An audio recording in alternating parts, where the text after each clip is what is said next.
चलिए, आज हम बीज से लेकर बाजार तक का पूरा सफर देखते हैं और ये समझते हैं कि कैसे सिर्फ दो नई तरकीबें भारत के छोटे किसानों की पूरी दुनिया बदल रही हैं। ये सिर्फ खेती की कहानी नहीं है, बल्कि तकनीक और परंपरा के एक जबरदस्त मेल की कहानी है। अच्छा, सबसे पहले एक सवाल। खेती दुनिया के सबसे जोखिम भरे कामों में से एक क्यों मानी जाती है? क्योंकि हर किसान, चाहे वो कहीं भी हो, एक ही दुश्मन से लड़ रहा है, और वो है अनिश्चितता। हर फसल, हर मौसम अपने साथ एक नया सवाल लेकर आता है। और ये अनिश्चितता बाजार में तो साफ साफ दिखती है। रिसर्च भी यही बताती है कि आलू जैसी सब्जियां जो ज्यादा दिन तक टिक जाती हैं, उनकी कीमतें काफी हद तक स्थिर रहती हैं। लेकिन टमाटर और पत्ता गोभी जैसी नाजुक सब्जियों के दाम में तो जमीन आसमान का फर्क आ जाता है। अब कीमतों का ये उतार चढ़ाव किसानों के लिए किसी जुए से कम नहीं है। सोचिए, टमाटर या पत्ता गोभी जैसी सब्जियां बहुत जल्दी खराब हो जाती हैं, उनकी शेल्फ लाइफ बहुत ही कम होती है, और इसी एक वजह से किसानों को अक्सर बहुत भारी नुकसान उठाना पड़ता है। सोचिए जरा, किसान अपनी पूरी मेहनत, अपना पूरा पैसा लगाता है और फसल के अंत में उसे ये तक नहीं पता होता कि उसका सही दाम मिलेगा भी या नहीं। तो यहीं पर एक ऐसे समाधान की जरूरत महसूस होती है जो इस सबसे पहले और सबसे बड़े जोखिम को कम कर सके। और यहीं पर हमारा पहला समाधान सामने आता है। आइडिया ये है कि पौधे की जिंदगी के सबसे शुरुआती और सबसे नाजुक दौर को एक खास माहौल में कंट्रोल किया जाए। इसे कहते हैं सब्जी नर्सरी। आप इसे एक तरह से पौधों का आईसीयू भी समझ सकते हैं। यहाँ नन्हे नन्हे पौधों को बाहरी दुनिया की मुश्किलों के लिए तैयार किया जाता है, जिससे उनके बचने और फिर अच्छी तरह से बढ़ने की उम्मीद कई गुना बढ़ जाती है। यहाँ जो तकनीक इस्तेमाल होती है वो बहुत सरल लेकिन कमाल की असरदार है। जैसे ये प्रोट्रे, ये पक्का करती हैं कि हर नन्हे पौधे को बढ़ने के लिए अपनी खुद की जगह मिले। इससे क्या होता है कि जड़ें आपस में उलझती नहीं और बाद में खेत में लगाते समय टूटती भी नहीं।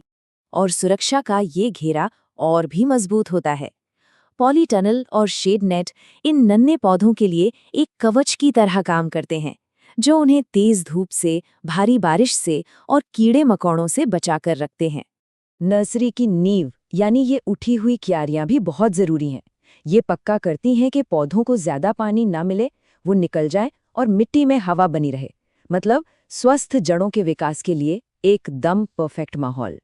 तो ये साफ है कि ये सब कुछ अंदाजे से नहीं होता। इसके पीछे एक पूरी वैज्ञानिक प्रक्रिया है। मिट्टी की तैयारी से लेकर सही बीज चुनने तक और फिर पौधों को धीरे धीरे असली दुनिया के लिए मजबूत बनाने तक, हर एक कदम पूरी सटीकता से उठाया जाता है। और इसका नतीजा जबरदस्त है। रिसर्च के मुताबिक नर्सरी में एक मजबूत शुरुआत मिलने से फसल की कुल पैदावार में 25% तक की बढ़ोतरी हो सकती है। ये कोई छोटा मोटा आंकड़ा नहीं है, ये बहुत बड़ा बदलाव है। तो ठीक है, पहली जंग जीत ली। किसान के पास अब एक स्वस्थ और भरपूर फसल तैयार है। लेकिन कहानी यहाँ खत्म नहीं होती। अब एक नई लड़ाई दरवाजे पर खड़ी है। इस फसल को बेचना कहाँ है? यहाँ दो अलग अलग तस्वीरें हैं। एक तरफ है हमारी पारंपरिक मंडी, जहाँ किसान की पहुंच सिर्फ कुछ ही खरीदारों तक सीमित है और जहाँ बिचौलियों का बोलबाला है। और दूसरी तरफ एक सपना है, एक खुले, पारदर्शी राष्ट्रीय बाजार का सपना। तो बाजार की इसी भूल भुलैया को सुलझाने के लिए एक और शक्तिशाली खोज सामने आई है, और इस बार ये है टेक्नोलॉजी। इसका नाम है ई-नाम, यानी इलेक्ट्रॉनिक नेशनल एग्रीकल्चरल मार्केट। ये एक तरह की डिजिटल क्रांति है जो देश भर की अलग अलग मंडियों को एक ही ऑनलाइन प्लेटफॉर्म पर ले आती है। मतलब अब अलीगढ़ का किसान अपनी फसल चंडीगढ़ के खरीदार को बेच सकता है, वो भी बिना अपनी जगह से हिले। और इसके फायदे सीधे और बहुत असरदार हैं। किसानों को पहली बार देश भर की मंडियों के दाम अपनी स्क्रीन पर दिखते हैं। वो बिचौलियों को हटाकर सीधे खरीदारों से मोलभाव कर सकते हैं, जिससे उन्हें अपनी मेहनत का बेहतर दाम मिलने की उम्मीद बढ़ जाती है। ये सिर्फ एक प्लेटफॉर्म नहीं, ये किसानों के हाथ में दी गई एक नई ताकत है। तो अब इन दोनों समाधानों को एक साथ लाकर देखते हैं। चलिए एक असल कहानी देखते हैं कि जब एक मॉडर्न नर्सरी और एक डिजिटल बाजार एक साथ आते हैं तो असल में होता क्या है। सवाल तो यही है कि क्या ये सारी बातें सिर्फ कागज पर ही अच्छी लगती हैं या जमीनी हकीकत में भी इसका कोई असर दिखता है।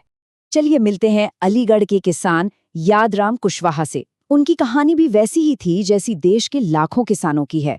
दिन रात की कड़ी मेहनत, लेकिन उसके बावजूद कोई खास आमदनी नहीं। लेकिन आज नई तकनीक को अपनाने के बाद यादराम कुशवाहा की सालाना आमदनी है 15 लाख रुपए। ये एक जबरदस्त, जिंदगी बदल देने वाला बदलाव है। और ये आमदनी आ कहाँ से रही है? करीब 10 लाख रुपए सब्जियों की बिक्री से और बाकी 5 लाख रुपए अपनी नर्सरी से दूसरे किसानों को पौधे बेचकर। मतलब उन्होंने न सिर्फ अपनी समस्या हल की, बल्कि एक नया बिजनेस भी खड़ा कर लिया। तो यादराम की कहानी एक ही बात साफ करती है, जब सही तकनीक नर्सरी से लेकर बाजार तक एक साथ आती है तो ये सिर्फ फसलें नहीं, बल्कि किसानों की पूरी जिंदगियां बदल सकती है। यादराम की कहानी सिर्फ खेती के बारे में नहीं है, ये हमें एक बड़े सवाल पर सोचने के लिए मजबूर करती है।